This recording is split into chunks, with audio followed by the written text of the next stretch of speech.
nggak jadi dinikah. Dia pacaran lagi, berkali-kali, setiap kali dia mau menikah dibawa ke papahnya, selalu saja papahnya menjawab, jangan dengan dia lah, dia saudara tiri kamu juga gitu. Wah, akhirnya putus asa kan si perjaka ini kan, ngadu sama mamahnya, mah ini gimana dong ini, kalau hidup begini setiap kali saya jatuh cinta sama cewek selalu saja papa bilang kalau ini adalah sebenarnya anaknya papa juga, dan ini nggak bagus untuk dijadikan istri sama saya. Kalau begini caranya ya saya nggak bisa nikah dong mah gitu.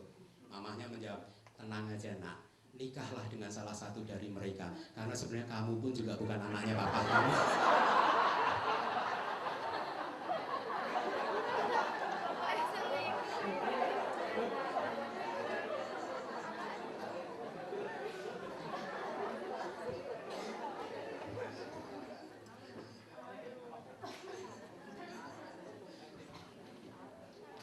Tahu nggak? Itu mendekat. Tahu cerita-cerita tentang seperti ini, ya, makanya saya memilih jadi biku aja. Aman, aman. Mari kita urai lagi kepadatan fenomena. Nafsu keinginan Anda juga bisa muncul karena cita rasa lidah Anda. Saya tidak tahu bagaimana perselingkuhan muncul disebabkan oleh lidah, Anda sendiri yang tahu. Perselingkuhan juga bisa muncul karena nafsu keinginan Anda terhadap sentuhan. Anda disentuh-sentuh oleh pasangan selingkuhan Anda dan Anda merindukannya terus-menerus. Poin dari yang saya sampaikan adalah Anda harus mampu menghancurkan kepadatan fenomena supaya Anda tahu kenyataan yang sebagaimana adanya. Ya, supaya apa? Supaya aku hancur. Pada saat aku hancur, nafsu keinginan hancur, karena Anda akan menjadi lebih sabar lagi, mampu menunggu nafsu keinginan ini tuh lenyap dulu, dan akhirnya Anda tidak hanyut oleh nafsu-nafsu Anda tersebut. Karena Anda tahu, apapun di dalam kehidupan ini hanya muncul, bertahan sesaat dan hancur, lenyap dengan sendirinya. Orang yang selingkuh adalah orang yang hanyut oleh nafsunya, karena mereka beranggapan nafsu ini adalah forever, selamanya. Dia tidak melihat bahwa nafsu ini sebenarnya hanyalah muncul dan lenyap. Nah, nafsu keinginan juga bisa muncul dari objek batin Anda. Anda berfantasi, Anda berkhayal, ayo kalau menikah dengan dia pasti saya lebih bahagia daripada dengan istri saya yang ini, atau dengan suami saya yang ini. Fantasi Anda, khayalan-khayalan Anda, ya, memunculkan nafsu. Wih, dia artis loh. Nah, atau wih, dia six pack loh. Oh, ini pasti jos gitu.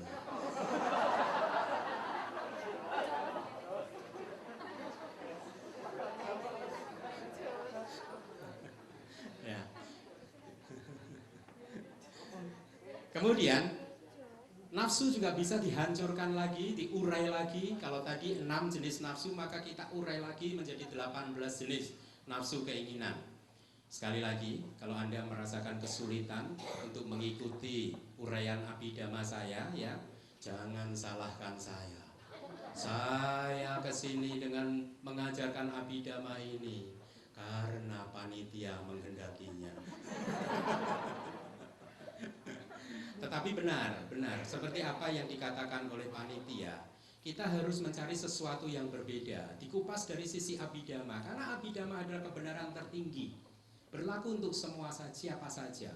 Kebenaran konvensional, oh perselingkuhan disebabkan karena jarang berkumpul, jarang ini hidup terpisah, bla bla, konvensional. Semua orang bisa mempunyai sebabnya masing-masing. Semua orang bisa mempunyai sebabnya sendiri-sendiri. Tetapi kebenaran hakiki ini pasti, kalau Anda berselingkuh pasti disebabkan oleh ini.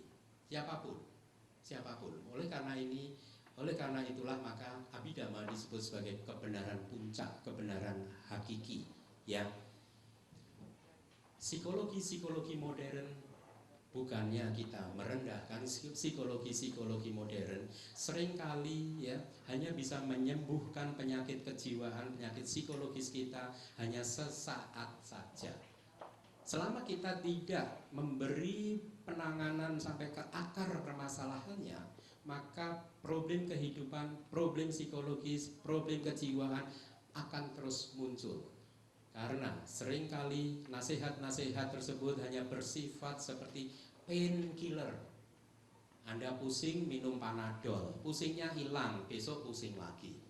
Betul? pusingnya nggak pernah hilang, hanya sesaat saja, painkiller, membunuh rasa sakit saja. Tetapi Abhidhamma adalah ajaran tentang kebenaran puncak. Pada saat Anda mampu memahaminya, Anda mampu memecah fenomena-fenomena ini, lihatlah apa yang terjadi di dalam kehidupan Anda. Anda mulai menjadi lebih terkendali.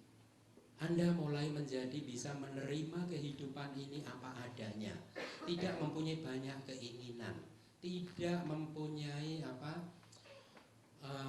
reaksi-reaksi yang negatif dikarenakan kita gagal atau kita hanyut dan tersapu oleh arus dari nafsu kita. Nah, untuk mempersingkat waktu, 18 jenis nafsu keinginan bisa dari keenamnya itu tadi dibedakan lagi ke dalam model atau tipe kemunculannya. Yang pertama adalah 6 nafsu tadi bisa muncul berkaitan dengan keinginan Anda untuk menikmati kepuasan-kepuasan indera Anda. Pada saat teman saya jatuh cinta, dia sebenarnya ingin menikmati jatuh cintanya itu dari matanya saja. Dia ingin melihat cewek yang fakultas ekonomi tadi, terus dia ingin lihat terus. Tapi begitu tahu kamu angkatan berapa, hancur cintanya. Hancur karena telinganya. Ya. Jadi nafsu yang berkaitan dengan kepuasan indera, bisa juga nafsu tersebut muncul karena kelanggengan, disertai oleh pendapat atau pandangan kelanggengan. Setiap kali orang berselingkuh, mereka pasti nafsu tersebut disertai oleh pandangan salah tentang kelanggengan. Seolah-olah bahwa dengan berselingkuh, dengan berganti pasangan, dia akan mendapatkan kebahagiaan selamanya. Kebahagiaan dengan pasangan yang baru ini pasti akan menjadi kebahagiaan sampai kakek nenek selamanya. Pada saat pemikiran tersebut muncul, maka jenis nafsu yang muncul adalah nafsu yang disertai oleh pandangan keliru tentang kelanggengan. Atau nafsu juga bisa muncul dikarenakan adanya pandangan keliru tentang kehancuran. Udahlah, nggak apa-apa. Ini jatuh cinta, habis itu tinggal. Cinta satu malam. Ini adalah pandangan nafsu cinta yang disertai oleh pandangan salah tentang kehancuran. Selanjutnya bisa ditambah lagi, diurai lagi menjadi 13 jenis nafsu keinginan yang masing-masing berkaitan. Kalau 18 nafsu tadi diurai lagi menjadi 2, yakni berkaitan dengan objek internal, objek di dalam tubuh Anda sendiri, fantasi-fantasi Anda, konsep-konsep Anda, atau berkaitan dengan objek eksternal. Jadi 18 nafsu keinginan dikalikan 2 menjadi 36.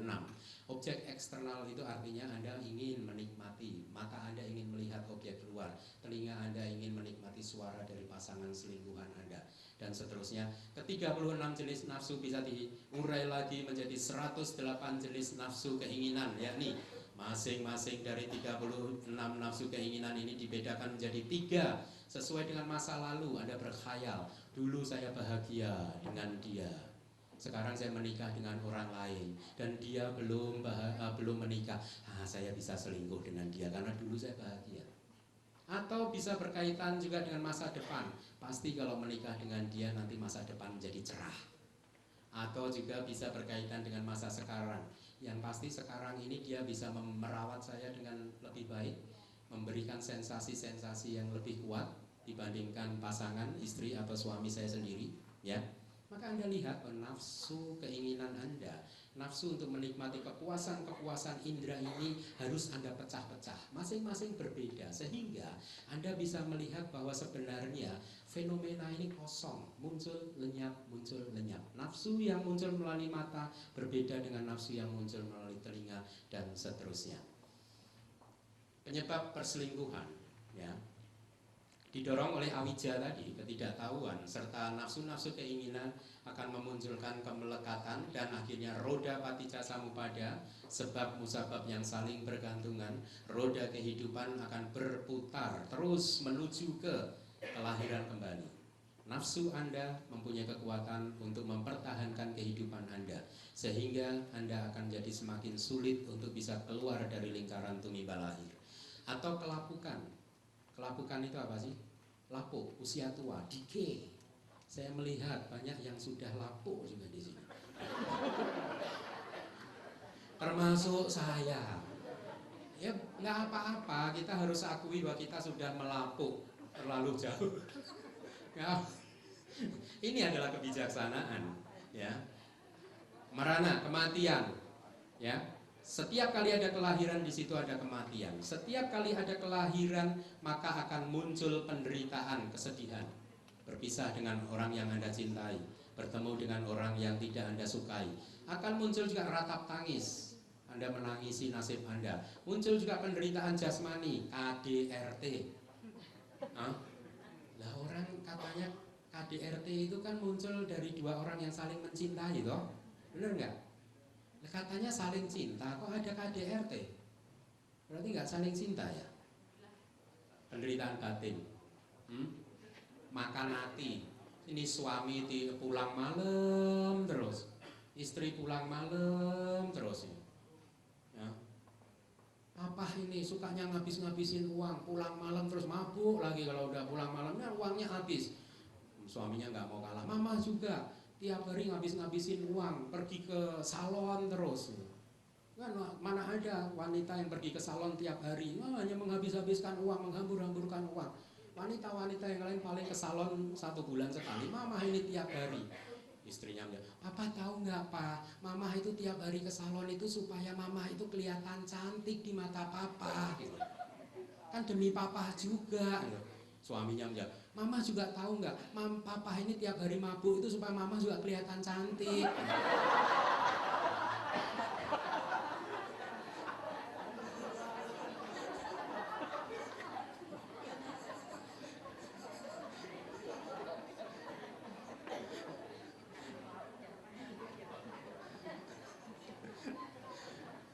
Mari kita go through. Putus asa.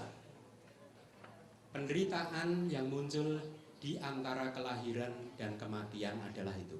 Setiap kali ada kelahiran pasti ada kematian, dan di antara kelahiran dan kematian akan muncul berbagai jenis penderitaan. Ya.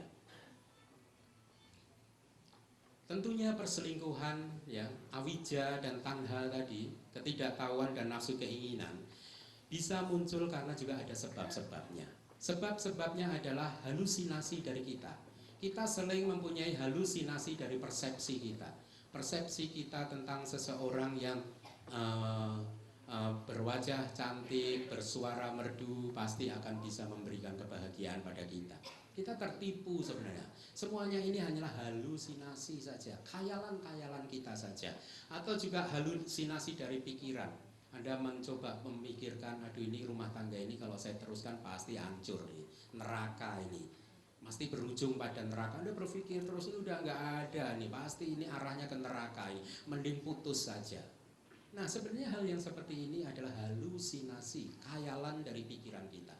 Kita tidak perlu mengikuti halusinasi seperti ini, ya. Kemudian halusinasi dari pandangan yang salah. Ini kehidupan ini adalah kehidupan satu-satunya. Saya harus menikmati kehidupan ini. Saya berhak untuk mendapatkan kebahagiaan. Saya berhak untuk selingkuh sana, selingkuh sini. Ini adalah pandangan salah. Ini adalah halusinasi yang harus kita lawan dan kita hancurkan. Lalu bagaimana nafsu keinginan ini akan memunculkan kelahiran kembali, akan memunculkan penderitaan-penderitaan buat kita. Apakah benar nafsu keinginan ini akan memberikan kebahagiaan buat kita? Tidak, karena nafsu keinginan ini akan mempunyai potensi menjadi karma, satu karma yang mempunyai kekuatan untuk memunculkan kelahiran kembali. Ya. Pada saat seseorang berselingkuh, dimungkinkan di masa-masa akhir, detik-detik terakhir di dalam kehidupannya, dia akan teringat akan pengalaman selingkuh dia. Ya, karma tersebut akan muncul lagi. Mungkin perselingkuhan itu terjadi 20 tahun yang lalu, ya. Dan setelah itu perselingkuhan itu putus karena cinta satu malam tadi. Ya, tetapi karma tersebut mempunyai kekuatan untuk muncul ke dalam arus batin orang tersebut di detik terakhir di dalam kehidupannya. Kalau, ya, detik terakhir di dalam satu kehidupan, batin seseorang dipenuhi oleh hal-hal yang negatif, maka detik berikutnya dia akan terlahir di alam yang penuh ketidakbahagiaan. Bisa terlahir di alam hantu, alam binatang, atau bahkan mungkin terlahir sebagai manusia, tetapi dia tidak akan bisa mendapatkan kebahagiaan selama kehidupannya. Anda lihat sekeliling kita, Banyak sekali manusia yang mempunyai nasib berbeda-beda. Ada seseorang yang dilahirkan menjadi manusia yang kaya raya, yang lainnya tidak. Yang lainnya mempunyai banyak teman, sementara yang lain tidak mempunyai teman sama sekali. Kita semua mempunyai nasib yang berbeda-beda. Kenapa? Karena adanya karma-karma yang sudah kita lakukan di masa lalu yang berbeda-beda pula. Atau tanda karma. Tanda karma adalah tanda atau alat yang dipakai oleh seseorang untuk melakukan karma. Saya seorang penceramah, membabarkan dharma adalah termasuk karma baik. Alat yang saya pakai untuk membabarkan dharma adalah mikrofon ini. Kalau di dalam detik terakhir di dalam kehidupan saya nanti, tiba-tiba pada waktu saya mau meninggal dunia, tiba-tiba mikrofon ini muncul ke dalam batin saya, maka detik berikutnya saya akan terlahir di alam yang baik. Karena mikrofon ini adalah simbol atau alat yang saya pakai untuk menanam karma baik, yakni menanam atau membabarkan dharma. Alat atau instrumen yang dipakai oleh seseorang untuk melakukan sesuatu. Ini adalah tanda karma. Saya mungkin akan terlahir di alam surga, tetapi jangan pernah berpikiran bahwa mikrofon ini bisa membuat seseorang lahir di surga. Karena ceritanya menjadi berbeda. Kalau ada seseorang yang mencuri mikrofon, tiba-tiba di detik terakhir mikrofon ini muncul dalam batin dia, maka pasti dia akan lahir di alam yang tidak bahagia. Karena apa? Karena mikrofon ini hanyalah simbol pencurian yang sudah dia lakukan. Sementara buat saya, mikrofon adalah simbol atau alat yang saya pakai untuk membabarkan dharma. Jadi karmanya berbeda. Atau tanda tujuan. Ya, seseorang akan melihat tanda-tanda di mana dia akan terlahir. Semuanya bisa muncul di salah satu dari 6 pintu. Pintu mata, pintu telinga, pintu hidung, pintu lidah, pintu tubuh, pintu kulit, dan juga pintu batin. Seseorang yang berselingkuh kemungkinan besar di dalam detik terakhir di dalam kehidupannya, dia akan melihat perselingkuhannya itu dengan jelas, seolah-olah sedang terjadi. Meskipun perselingkuhan itu hanya terjadi 1 hari saja, tetapi 1 hari itu seolah-olah muncul kembali dalam bentuk yang nyata, seolah-olah dia sedang mengalaminya lagi. Kalau dia meninggal dunia dengan objek batin yang seperti ini, maka dia pasti akan terlahir di alam yang penuh penderitaan. Kebingungan dia, aduh gimana ini nanti kalau akhirnya anak istri tahu perselingkuhan saya dengan dia. Kebingungan ini bagaimana nanti setelah saya meninggal dunia ini, selingkuhan saya ini nanti bagaimana hidupnya. Kebingungan seperti ini akan memunculkan penderitaan dia di alam berikutnya. Nah, itulah apa yang terjadi pada saat seseorang melakukan perselingkuhan, dan perselingkuhan ini mempunyai kekuatan karma untuk memunculkan kelahiran kembali. Oleh karena itu kita harus mampu mengendalikan batin ini. Ada satu cerita lagi.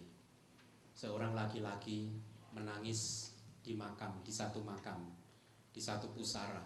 Dia menangis berhari-hari, dia menangis terus sampai satu saat orang-orang karena simpati, kenapa laki-laki ini sudah berhari-hari menangisi makam tersebut. Akhirnya orang-orang yang bersimpati kepada dia mendekatinya dengan tujuan siapa tahu dia bisa membantu dia keluar dari penderitaannya. Dan dia pun bertanya kepada laki-laki tersebut, Bapak, kenapa saya amati Bapak sudah berhari-hari menangis di pusara ini, di makam ini. Emangnya ini makamnya siapa gitu. Sambil terus menangis, laki-laki tersebut menjawab, ini sebenarnya saya sedang menangisi suami pertama dari istri saya. Istri dia ya maksudnya, bukan istri saya. Kenapa menangisi suami pertama dari istri Anda? Ini gara-gara dia meninggal dunia, maka saya harus menikah dengan istrinya. Coba kalau dia nggak meninggal dunia, maka saya nggak menderita.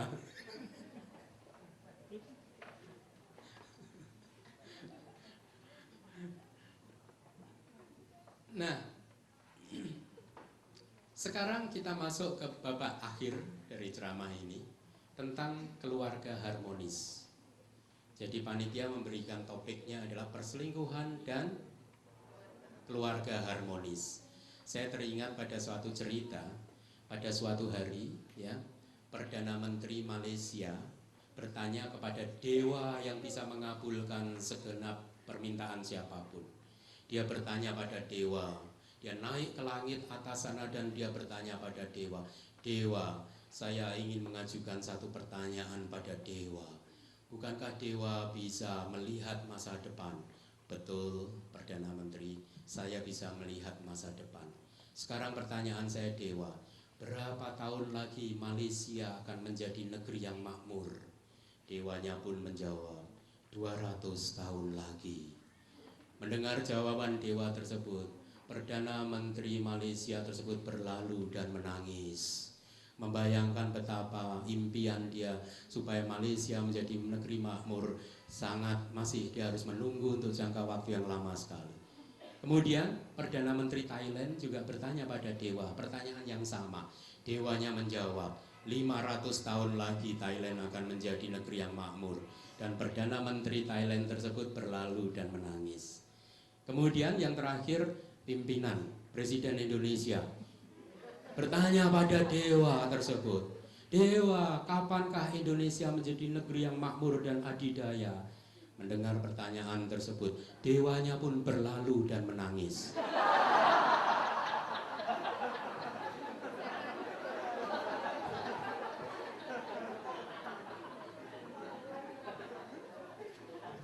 Sama juga, kalau Anda pun bertanya pada dewa tersebut, "Dewa, bagaimana caranya membentuk keluarga yang harmonis?" Maka dewanya pun akan berlalu dan menangis. Karena sangatlah sulit untuk membentuk keluarga yang harmonis. Pasti saja ada godaan, pasti saja ada benturan. Karena selama kita masih tidak terbebas dari nafsu-nafsu kita, ya, maka akan menjadi sangat sulit buat kita untuk menciptakan keharmonisan dengan orang lain. Oleh karena itu, apakah dengan menghindari perselingkuhan maka akan tercipta keluarga yang harmonis? Oh, tidak bisa. Belum tentu. Ya, banyak orang-orang yang tidak pernah berselingkuh, tetapi keluarganya nggak harmonis juga. Banyak. Tiap hari berantem, tapi nggak cerai-cerai. Ya, ada yang seperti itu.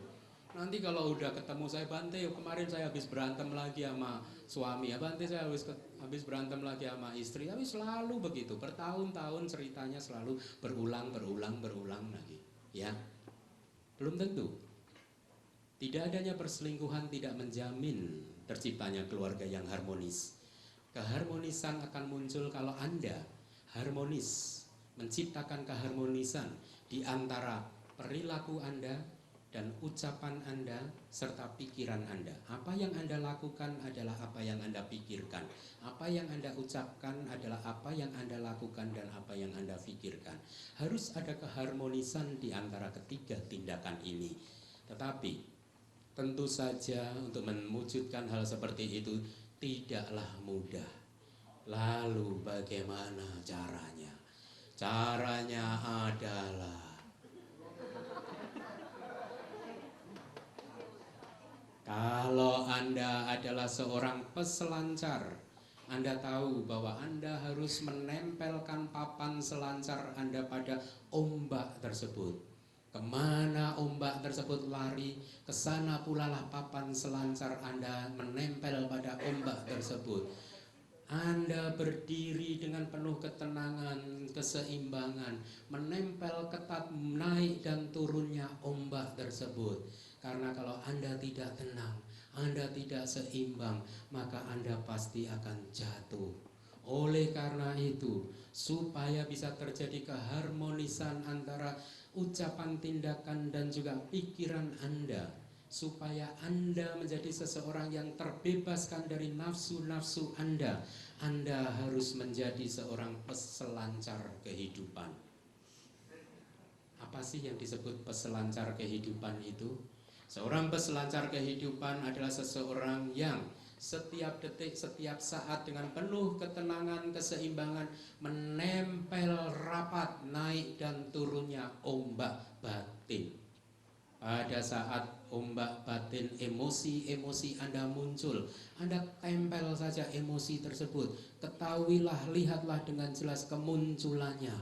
Kemudian emosi tersebut makin meninggi, tempel lagi, dia makin meninggi, dan akhirnya turun-turun, tempel terus sampai akhirnya lenyap. Jangan hanyut oleh perasaan Anda tersebut. Karena kalau Anda hanyut oleh perasaan tersebut, maka perasaan ini akan memunculkan nafsu Anda.